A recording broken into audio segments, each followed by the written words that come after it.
Eu vou fazer um bolo de aveia, né? Esse bolo aqui é um bolo delicioso, não leva trigo, não leva manteiga. Os ingredientes dele? 4 ovos, vou botar no liquidificador, os 4 ovos e vou bater um pouco. Agora eu tenho aqui uma caixinha de leite condensado.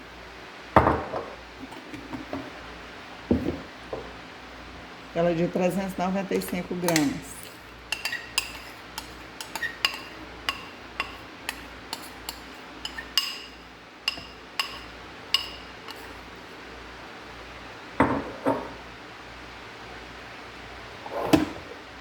Uma xícara de aveia.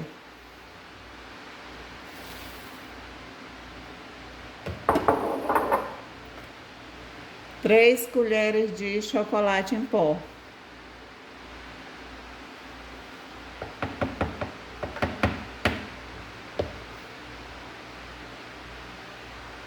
E vou colocar uma colher de fermento.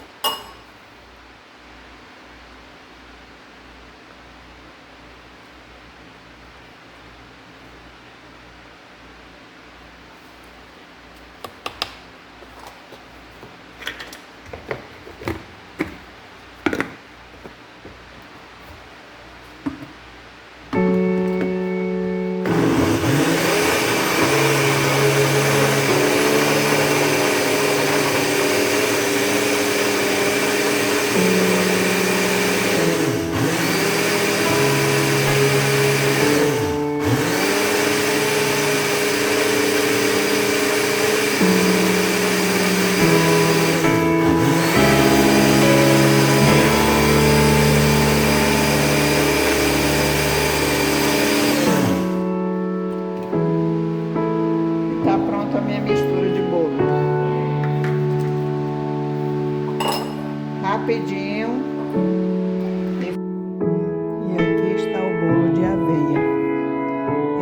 Geralmente eu faço ele em forma redonda, de buraco, mas como eu tinha feito esse aqui, a forma estava ocupada e a outra forma de buraco era menor, eu resolvi fazer na quadrada. Olha aí, deixa eu cortar aqui para vocês verem.